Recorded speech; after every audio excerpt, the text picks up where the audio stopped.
کیوں؟ گورنمنٹ نے جو مسجدوں کے لیے ایس او پیز بنائے ہیں، ٹھیک ہے، اس کے اوپر عمل ہونا چاہیے، لیکن بعضی چیزیں ایسی ہیں کہ اس کے اوپر حکومت کو مزید غور کرنا چاہیے۔ مثال کے طور پہ وہ یہ کہتے ہیں کہ مسجد کے اندر 50 سال سے عمر کے جو زیادہ لوگ ہیں وہ نہ آئیں۔ تو جناب یہ مسجدیں جو ہیں پاکستان کے اندر، آدھی سے زیادہ مسجدوں کے جو امام ہیں یا مؤذن ہیں، یہ تو 50 سال سے زیادہ کی عمر کے ہیں۔ پھر انتظامیہ کے لوگ ہیں وہ بھی ایسے ہی ہوتے ہیں عموماً 50 سے اوپر کی۔ تو اگر یہی لوگ نہیں آئیں گے تو پھر نمازیں کس طریقے سے ہوں گی؟ اگر نماز پڑھانے والا کوئی نہیں ہوگا مسجد کے اندر، امام صاحب بھی اس وجہ سے نہ آئیں کہ وہ 50 سال سے زیادہ کے ہیں، تو یہ گاڑی کس طریقے سے چلے گی؟ لہٰذا اس کے اوپر غور و فکر کرنا چاہیے۔ دوسری بات یہ ہے کہ 50 سال سے زیادہ نمازی نہ آئیں، جو عمر کے ہیں 50 سال سے زیادہ کے، تو اب کیا گیٹ کے اوپر کھڑے ہو کے لوگوں کو شناختی کارڈ چیک کریں؟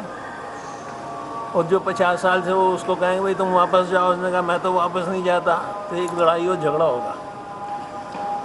ایک بات یہ ہے کہ مسجدوں کو جب انہوں نے بند کیا ہے تو یہ سوچنا چاہیے کہ مسجدوں کا سارا نظام جو ہے وہ چندوں کے اوپر چلتا ہے۔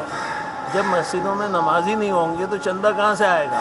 اب مہینے کے جو اخراجات ہیں، عملے کی تنخواہیں ہیں، سوئی گیس کا بل ہے، بجلی کا بل ہے، یہ کہاں سے ادا ہوگا؟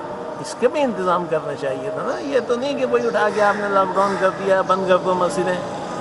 ٹھیک ہے، وہ اگر حفاظتی احتیاطی تدابیر کے طور پہ کیا ہے تو اس کی طرف بھی توجہ دینی چاہیے۔ یہ بنیادی چند چیزیں ہیں، اس کی طرف توجہ دیں تاکہ مسئلہ حل ہو۔ باقی دیگر جو ہیں ایسے بھی اس پہ سب عمل ہو رہا ہے، اور جب تک کرتے رہیں گے، جب تک ہمیں نہیں ہوگا کہ بھائی اب حالات ٹھیک ہو گئے، سب تک عمل ہوتا رہے گا۔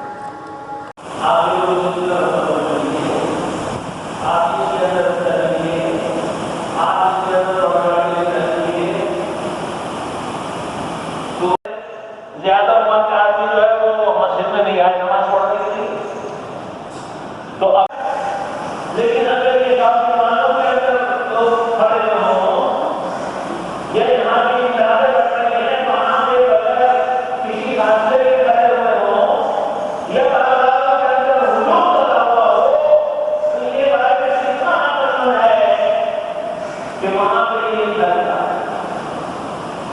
یہ باتیں ہیں جو سوچنے کی اور سمجھنے کی کہ کس طرح حالات ہیں ان کو بھی مد نظر رکھنا چاہیے تھا۔ جس وقت ایک ایسوسیشن بنائے جاتے ہیں اس وقت بھی یہ مد نظر رکھنی چاہیے کہ یہ بات،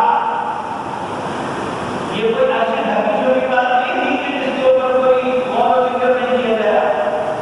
بھائی مساجد ہیں، ان کی جو کہنا جاتے ہیں یہ کہاں سے چلتے ہیں؟